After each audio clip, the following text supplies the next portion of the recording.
ഇന്ന് കേരളത്തിലെ ഓരോ വീട്ടിലും സംസാര വിഷയം ഒന്നാണ്, പുതിയ സർക്കാർ എന്ത് ചെയ്യും, ജനങ്ങൾക്ക് എന്തൊക്കെ പുതിയ പദ്ധതികൾ ലഭിക്കും, പെൻഷൻ കൂടുമോ, സ്ത്രീകൾക്ക് പുതിയ സഹായങ്ങൾ വരുമോ, യുവാക്കൾക്ക് ജോലി അവസരങ്ങൾ ഉണ്ടാകുമോ, കർഷകർക്ക് ആശ്വാസം ഉണ്ടാകുമോ, റോഡുകളും വികസന പദ്ധതികളും വേഗത്തിലാക്കുമോ, ഇതെല്ലാം പ്രതീക്ഷയോടെ കാത്തിരിക്കുകയാണ് കേരളം. വി.ഡി. സതീശൻ ഒരു സാധാരണ രാഷ്ട്രീയ നേതാവല്ല. പ്രതിപക്ഷ നേതാവായിരിക്കുമ്പോൾ തന്നെ സർക്കാരിനെതിരെ ശക്തമായ നിലപാടുകൾ എടുത്ത നേതാവാണ്. ജനങ്ങൾക്കിടെ സ്ഥിരമായി സാന്നിധ്യം അറിയിച്ച വ്യക്തിയാണ്. ആ ശൈലിയാണ് ഇപ്പോൾ മുഖ്യമന്ത്രി പദത്തിലേക്ക് എത്തിച്ചത്.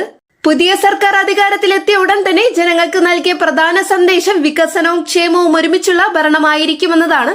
കേരളത്തെ സാമ്പത്തിക പ്രതിസന്ധിയിൽ നിന്ന് കരകയറ്റുക, തൊഴിലവസരങ്ങൾ വർദ്ധിപ്പിക്കുക, സ്ത്രീകൾക്കും യുവാക്കൾക്കും കൂടുതൽ സഹായം നൽകുക, ഇതെല്ലാം പുതിയ സർക്കാരിന്റെ പ്രധാന ലക്ഷ്യങ്ങളായി പറയപ്പെടുന്നു. കേരളത്തിലെ സാധാരണക്കാരായ ജനങ്ങൾ ഇപ്പോൾ ഏറ്റവും കൂടുതൽ പ്രതീക്ഷിക്കുന്ന മേഖലയാണ് ക്ഷേമ പദ്ധതികൾ.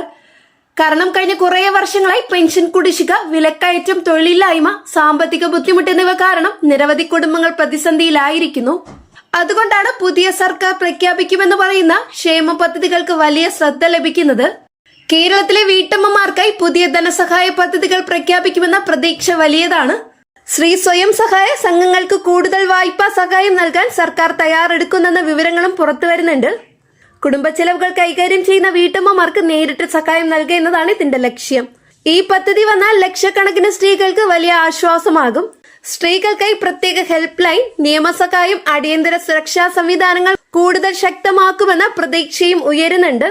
പാവപ്പെട്ട കുടുംബങ്ങളിലെ വിദ്യാർത്ഥിനികൾക്ക് സ്കോളർഷിപ്പ്, സൗജന്യ കോച്ചിംഗ്, ലാപ്ടോപ്പ് സഹായം എന്നിവ ഉൾപ്പെടുന്ന പദ്ധതികളും സർക്കാർ പരിഗണിക്കുമെന്നാണ് രാഷ്ട്രീയ ചർച്ചകൾ.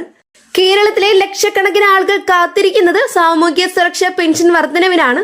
വയോജന പെൻഷൻ, വിധവാ പെൻഷൻ, ഭിന്നശേഷി പെൻഷൻ, കർഷക പെൻഷൻ എന്നിവയിൽ മാറ്റമുണ്ടാകുമെന്ന പ്രതീക്ഷ ശക്തമാണ്. കുടിശ്ശികകൾ വേഗത്തിൽ വിതരണം ചെയ്യുക എന്നത് പുതിയ സർക്കാരിന്റെ ആദ്യ വെല്ലുവിളികളിൽ ഒന്നായിരിക്കും. പല കുടുംബങ്ങളും ഇപ്പോൾ പ്രതീക്ഷയോടെ കാത്തിരിക്കുന്നത് ഇതാണ്. പെൻഷൻ തുക കൃത്യമായിട്ട് ലഭിക്കുമോ, തുക വർദ്ധിപ്പിക്കുമോ, കുടിശ്ശിക മുഴുവൻ ലഭിക്കുമോ, ഇതെല്ലാം അടുത്ത ദിവസങ്ങളിൽ വ്യക്തമാകും. കേരളത്തിലെ ഏറ്റവും വലിയ പ്രശ്നങ്ങളിലൊന്ന് തൊഴിലില്ലായ്മയാണ്. പുതിയ സർക്കാർ ഇത് പ്രധാന വിഷയമായി എടുത്തേക്കും. IT പാർക്കുകൾ, സ്റ്റാർട്ടപ്പ് മേഖല, സ്വകാര്യ നിക്ഷേപം, ടൂറിസം മേഖല എന്നിവയിൽ കൂടുതൽ തൊഴിലവസരങ്ങൾ സൃഷ്ടിക്കാൻ ശ്രമം നടത്തുമെന്ന റിപ്പോർട്ടുകൾ. കേരള PSC റാങ്ക് ഹോൾഡർമാർക്കായി നിയമന നടപടികൾ വേഗത്തിലാക്കണമെന്ന ആവശ്യവും ശക്തമാണ്. ഗൾഫ് രാജ്യങ്ങളിലേക്ക് പോകുന്ന യുവാക്കൾക്ക് സർക്കാർ സഹായം, നിയമസഹായം, പരിശീലനം എന്നിവയും പുതിയ സർക്കാരിന്റെ ശ്രദ്ധയിൽ വരും. കേരളത്തിലെ കർഷകർ കഴിഞ്ഞ കുറേ വർഷങ്ങളായി വലിയ പ്രതിസന്ധി നേരിടുകയാണ്. റബ്ബർ വില, നെല്ല് സംഭരണം, വന്യമൃഗശല്യം, കൃഷിനാശം, ഇതെല്ലാം വലിയ പ്രശ്നങ്ങളായിരുന്നു. പുതിയ സർക്കാർ കർഷകർക്കായി പ്രത്യേക പാക്കേജുകൾ പ്രഖ്യാപിക്കുമെന്ന പ്രതീക്ഷയും ഉയരുകയാണ്. ചെറുകിട കർഷകർക്ക് വായ്പാ സഹായവും പലിശയിളവും ലഭിക്കുമെന്നാണ് ചർച്ചകൾ. പ്രളയം, വരൾച്ച, വന്യമൃഗ ആക്രമണം എന്നിവ മൂലമുള്ള നഷ്ടങ്ങൾക്ക് വേഗത്തിൽ നഷ്ടപരിഹാരം നൽകുന്ന സംവിധാനം ശക്തമാക്കാനാണ് ശ്രമം.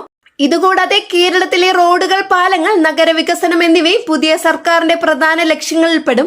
തിരുവനന്തപുരം, കൊച്ചി, കോഴിക്കോട് തുടങ്ങിയ നഗരങ്ങളിൽ വലിയ വികസന പദ്ധതികൾ വേഗത്തിലാക്കുമെന്നാണ് പ്രതീക്ഷ.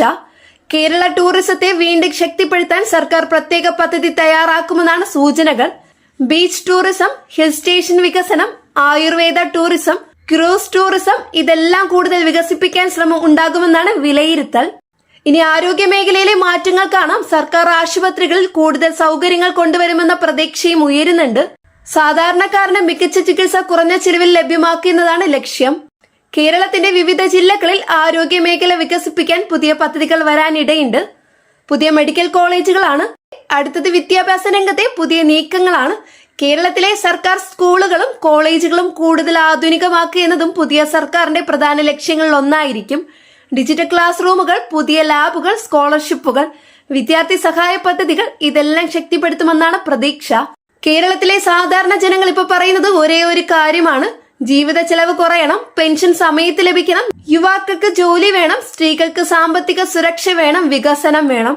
ഈ പ്രതീക്ഷകളോടെയാണ് ജനങ്ങൾ പുതിയ സർക്കാരിനെ നോക്കിക്കാണുന്നത്.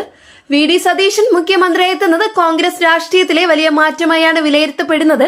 യുവതലമുറയെയും സാധാരണ ജനങ്ങളെയും കൂടുതൽ അടുപ്പിക്കാൻ അദ്ദേഹത്തിന് കഴിഞ്ഞുവെന്നാണ് രാഷ്ട്രീയ നിരീക്ഷകർ പറയുന്നത്. UDFന്റെ വലിയ വിജയം കേരള രാഷ്ട്രീയത്തിൽ പുതിയ സമവാക്യങ്ങൾ സൃഷ്ടിച്ചിരിക്കുകയാണ്. ഇനി കേരളം കാത്തിരിക്കുന്നത് പുതിയ മന്ത്രിസഭ, ആദ്യ ബജറ്റ്, ആദ്യ പ്രഖ്യാപനങ്ങൾ, പെൻഷൻ തീരുമാനങ്ങൾ, സ്ത്രീകൾക്കുള്ള പുതിയ പദ്ധതികൾ, യുവാക്കൾക്കുള്ള പുതിയ പ്രഖ്യാപനങ്ങൾ, വികസന പാക്കേജുകൾ. ഇതെല്ലാം അടുത്ത ദിവസങ്ങളിൽ കേരള രാഷ്ട്രീയത്തിലെ ഏറ്റവും വലിയ വാർത്തകളായി മാറും. ജനങ്ങൾ പ്രതീക്ഷിക്കുന്നത് ഒരേ ഒരു കാര്യമാണ്. വാഗ്ദാനങ്ങൾ മാത്രമല്ല, പ്രായോഗികമായ മാറ്റങ്ങൾ ഉണ്ടാവണം. സാധാരണക്കാരന്റെ ജീവിതത്തിൽ ആശ്വാസം നൽകുന്ന തീരുമാനങ്ങൾ ഉണ്ടാവണം. ഇതോടെ പുതിയ UDF സർക്കാരിന്റെ യാത്ര ആരംഭിക്കുന്നു. ഇനിയും ഇതുപോലുള്ള ഡെയിലി അപ്ഡേറ്റ്സ് ലഭിക്കാനായിട്ട് ചാനൽ സബ്സ്ക്രൈബ് ചെയ്യുക. തുടർന്നും ഇതുപോലുള്ള വീഡിയോസ് ചാനലിലൂടെ അപ്ലോഡ് ചെയ്യുന്നതായിരിക്കും. നെക്സ്റ്റ് ഒരു അപ്ഡേറ്റ്സുമായിട്ട് കാണാം. എല്ലാവർക്കും നന്ദി, നമസ്കാരം.